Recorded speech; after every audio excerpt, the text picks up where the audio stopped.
الله ربي والإسلام ديني ومحمدا رسول الله ويقيني. فوج شدگان کے لیے اور ان لوگوں کے لیے کہ جو حالت ایمان میں اس دنیا سے دار آخرت کی طرف، دار عقبہ کی طرف چلے گئے، ان کے لیے اصال ثواب کرنا، ان کے لیے دعائے مغفرت کرنا، یہ قرآن و حدیث کی تعلیمات کے مطابق ہے۔ اگر کوئی شخص یہ کہتا ہے کہ کسی بھی انسان کے عمل کا ثواب یا کسی بھی انسان کے عمل کا جو فائدہ ہے وہ دوسرے کو نہیں پہنچتا، تو ہم دیکھتے ہیں کہ شریعت نے میت کے لیے جو سب سے پہلے حکم دیا ہے وہ جنازہ ہے۔ اب اگر میت کو کسی کے عمل کا فائدہ نہ پہنچتا تو یہ جنازہ سرے سے ہی جو ہے وہ بے فائدہ ہو جاتا۔ اور پھر ہم دیکھتے ہیں حدیث مبارکہ میں محبوب علیہ السلام نے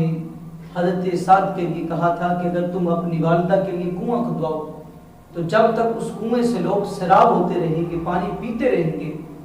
تمہیں بھی اور تمہاری والدہ کو بھی اس کا ثواب پہنچتا رہے گا۔ تو گویا شریعت مطہرہ کا یہ مزاج ہے کہ اگر انسان عمل کرتا ہے اور اس کا ثواب جو ہے میت کو پہنچاتا ہے تو اس کا ثواب جو ہے وہ میت کے لیے ذریعہ نجات بنتا ہے اور اسے پہنچتا ہے، اور اگر اس کے لیے دعا کرتا ہے تو یہ دعا بھی اس کے لیے ذریعہ بخشش و مغفرت بنتی ہے۔ اسی طرح یہ دعا جو ہے یہ انفرادی بھی کی جا سکتی ہے، یہ دعا اجتماعی بھی کی جا سکتی ہے۔ اب اگر کوئی شخص یہ کہتا ہے کہ انفرادی دعا کا کوئی وجود نہیں ہے تو یہ تصور بالکل غلط ہے، کیونکہ ہم قرآن پاک کے اندر متعدد آیات میں دیکھتے ہیں کہ رب الجلال نے اپنے بندوں کے عمل کا تذکرہ کرتے ہوئے اس بات کو بیان فرمایا کہ وہ بندے اپنی بخشش کا بھی سوال کرتے ہیں، اور جو ان سے قبل جو ہیں وہ اس دنیا سے کوچ کر گئے ان کی بخشش کا بھی سوال کرتے ہیں، اور جو قیامت تک آنے والے ہیں ان کی بخشش کا بھی وہ سوال کرتے ہیں۔ ہم حدیث مبارکہ میں دیکھیں تو حضرت عائشہ صدیقہ رضی اللہ تعالی عنہ آپ فرماتی ہیں کہ ان رجلا قال للنبي صلی اللہ علیہ وسلم ان امی افتلدت نفسها ولم توصي، عرض کرتے ہیں یا رسول اللہ صلی اللہ علیہ وسلم میری والدہ اچانک جو ہے وہ انتقال کر گئی ہیں اور مجھے کوئی وصیت بھی نہیں کی، اور میرا یہ گمان ہے کہ اگر وہ مجھ سے کلام کرتی تو وہ مجھے صدقہ کرنے کا حکم دیتی۔ افلھا اجر ان تصدقت عنھا قال نعم، عرض کرتے ہیں یا رسول اللہ اگر میں ان کی طرف سے صدقہ کرتا ہوں تو کیا اس کا ثواب جو ہے وہ میری والدہ کو پہنچے گا؟ محبوب علیہ السلام نے فرمایا کہ عمل تو کر، صدقہ تو دے، اور اس صدقے کو اپنی ماں کے نام سے منسوب کر، رب کی رحمت کا حال یہ ہے کہ وہ اس کا ثواب تجھے بھی دے گا اور تیری والدہ کو بھی دے گا۔ تو گویا کہ انفرادی طور پہ صدقہ کرنا، انفرادی طور پہ دعا کرنا یہ بھی قرآن و حدیث کے عین مطابق ہے۔ اب کچھ لوگ وہ ہیں کہ جو انفرادی دعا کے اندر بھی، انفرادی جو ہے وہ اصال ثواب کے اندر بھی مخصوص اعمال کا جو ہے وہ ذکر کرتے ہیں۔ اگر ان سے پوچھا جائے کہ اس کی دلیل کیا ہے کہ فقط یہی جو ہے وہ اعمال کیے جا سکتے ہیں، تو ان کے پاس ایک ہی جواب ہوتا ہے کہ یہ حدیث کے مطابق ہے، حدیث مبارکہ میں یہی جو ہے وہ عمل موجود ہے۔ تو ہم ان سے اس بات کو اس طرح بیان کرتے ہیں کہ قرآن مجید کے اندر، حدیث مبارکہ کے اندر ایگزامپل کے طور پہ اعمال کو بیان کیا گیا ہے، یعنی کہ یہ عمل بھی انسان کر سکتا ہے، اس کا ثواب بھی میت کو پہنچا سکتا ہے، یہ عمل بھی کر سکتا ہے۔ اب اگر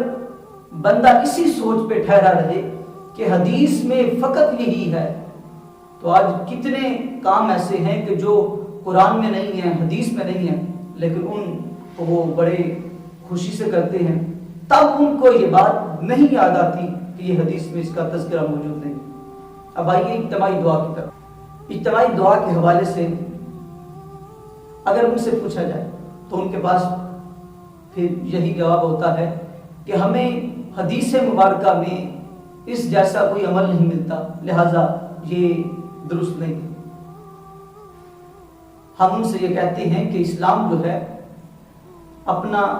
نظم و ضبط، اپنا قانون رکھتا ہے، اور علماء نے جو اصول وضع کی ہیں قرآن و حدیث کی تعلیمات کے مطابق اصول فقہ کے لحاظ سے، ان قوانین میں ایک قانون یہ بھی ہے،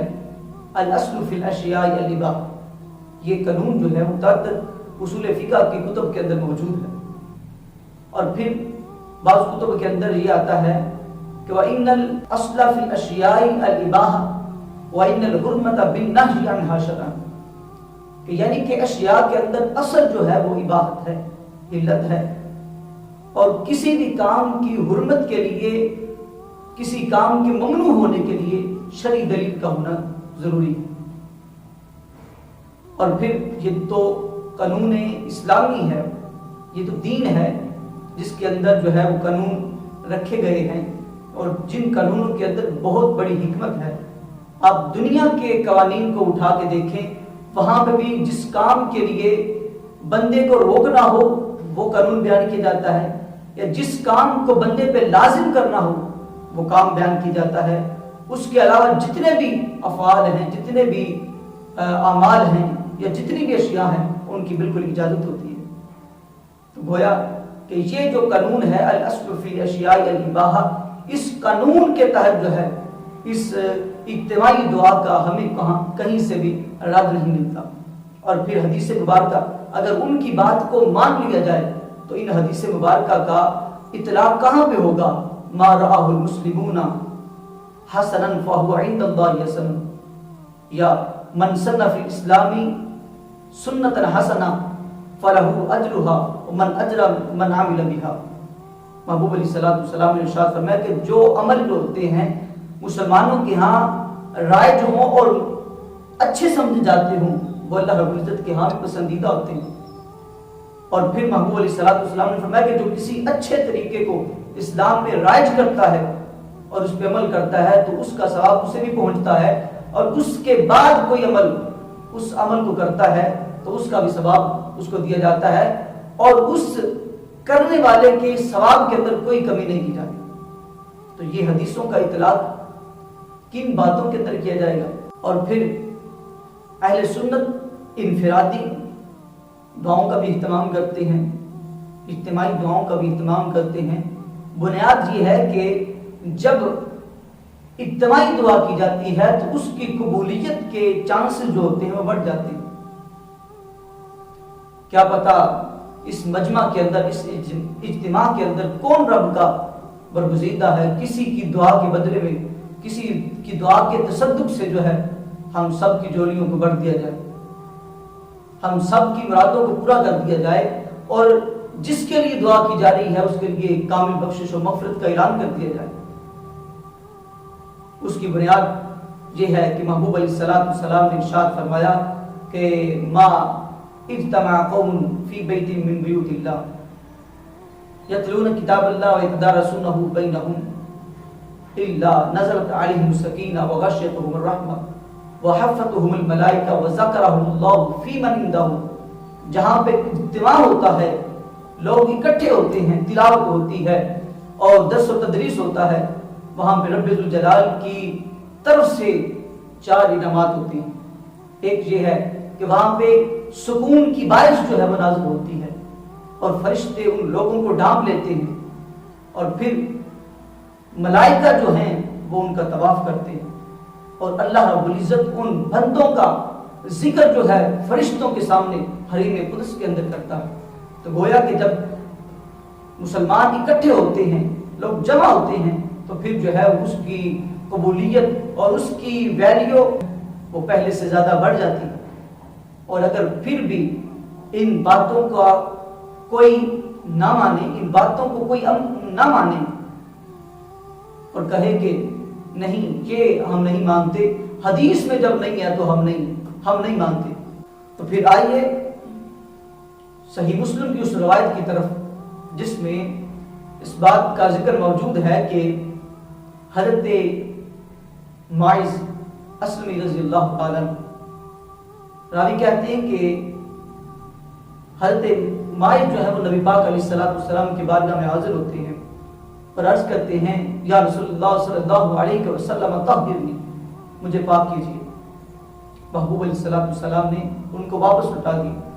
محبوب علیہ السلام کے واپس لٹانے کے اندر حکمت تھی، محبوب علیہ السلام نے واپس لٹا دی۔ دوسری مرتبہ تیسری مرتبہ محبوب نے واپس لٹا دیا کہ جب رب نے اس کے گناہ کا پردہ رکھا ہے تو یہ بچ جائے سزا سے۔ مگر جب چوتھی بار آئے تو محبوب علیہ السلام نے ان کی جو ہے وہ حالت کو پوچھا کہ کیا تمہیں کوئی جنون والا معاملہ تو نہیں ہے، کیا تم نے شراب تو نہیں پی؟ جب صحابہ نے اس معاملے کو دیکھا کہ ایسی کوئی بات نہیں ہے تو پھر محبوب علیہ السلام نے حد جاری کرنے کا حکم دیا،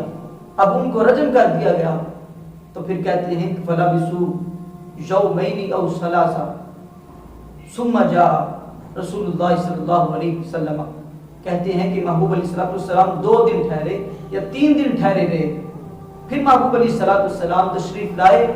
اور فرمایا فقال رسول اللہ صلی اللہ علیہ وسلم استغفروا لماعز بن مالک، کہا کہ ماعز بن مالک کی بخشش کی دعا کرو، اس کے لیے استغفار کرو۔ تو گویا اجتماعی طور پہ بھی حدیث مبارکہ سے ہمیں یہ ثبوت ملتا ہے کہ محبوب علیہ السلام نے صحابہ کے جربٹ میں بیٹھ کے یہ اعلان کیا کہ صحابہ ماعز بن مالک کے لیے دعائیں مغفرت کرو۔ گویا کہ یہ اجتماعی دعا کرنا جو ہے یہ بھی حدیث کے جو ہے وہ مطابق ہے، اور یہ اجتماعی دعا کرنا یہ محبوب علیہ السلام اور صحابہ کرام نے